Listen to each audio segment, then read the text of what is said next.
Hi, I'm Michelle with College Swimming Guide. Welcome to my quick question series of videos designed to help you help your child be recruited to swim in college. This week I'd like to address a question that I receive frequently. When should we begin the research to swim in college? It's never too early to begin discussing colleges and swim programs at an overview level. Well, maybe elementary school is too early. By late middle school, it's appropriate to encourage your child to think about different colleges and what he might want in a college as a casual and infrequent conversation. As a freshman in high school, conversations should become a bit more in-depth, but still center on generalities such as location, climate, possible programs of study, and distance from home. Even if your swimmer is planning to swim in college, most freshmen cannot predict where they'll fit into a program time-wise yet, as many are still growing and getting faster. If you're on vacation or out of town, try to swing by and see any college campuses that are nearby or on the way. This can prompt discussions such as how your child feels about a campus in the middle of a large city versus one in the middle of cornfields. There are, of course, many options between these two extremes. As your swimmer enters sophomore year, it's time to get more serious.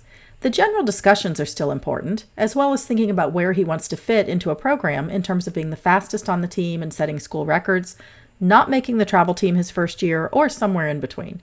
Most kids have a pretty good idea about where they want to fit. They might find it very exciting to see their name on the record board as a freshman, or they might know they will not train their hardest without faster swimmers to push them during practice. This is a very individual decision that only the swimmer can make. It's also a good time for your swimmer to begin reaching out to college coaches and introducing himself. Review the NCAA and NAIA recruiting rules for what to expect in terms of when and how coaches can respond depending on their school. If you're touring colleges, be sure to drop by the pool to see the facilities. Depending on the division, coaches may not be able to respond to emails or phone calls from your child or to talk to him if you're visiting campus. Make sure your child has a few questions in mind to ask if you do encounter a coach in a division that permits contact with sophomores. By junior year, the search is becoming more intense. Students should have a good idea of the type of college they prefer, as well as some idea of their academic goals. They're still kids, though, so all decisions are made knowing they may change the next week. If you and your swimmer did not begin researching programs as a sophomore, it's not too late to do so as a junior, but you need to get busy. You can figure out where your swimmer fits in a particular program by looking at the times required to score in conference meets, then looking at which schools are in that conference. This is where your swimmer's feelings about being a big fish in a small pond and vice versa come into play. If your swimmer can already score in the A final at conference champs, but she wants to train with swimmers who are faster to push her, she should look at a faster conference.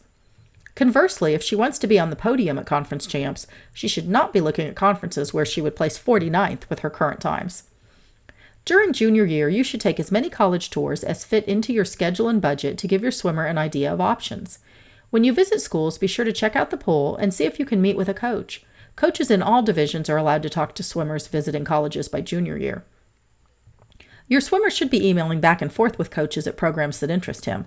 Official recruiting visits can take place during junior year, and some coaches will offer them, while others will still wait until senior year. Senior year is usually filled with official recruiting visits at schools that offer them, phone conversations with coaches, and further narrowing down which schools are a good fit.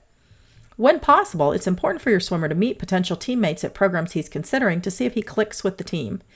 Evaluating offers along with the academic programs at school is the last step before making a final decision.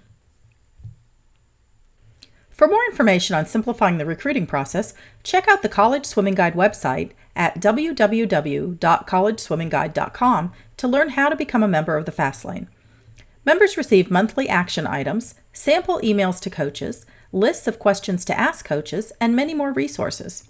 We also have a directory of all college swim programs in the country with information about each program and questions answered directly by the coaches, including practice schedules, when coaches prefer to be contacted by prospective recruits, whether the program offers scholarships, and what the coaches are looking for in a swimmer. Fastlane members have access to spreadsheets of conference championship meet times and top event times for all of the college swim programs in the country to save you hundreds of hours of time in your research. Our Fastlane community is an online space for swim parents to ask questions and share information. And of course, Fastlane members have access to my expertise through the private community, live chats, and the ability to purchase private consultations if desired. I hope you consider joining the Fastlane. Feel free to contact me through the website if you have questions about the material.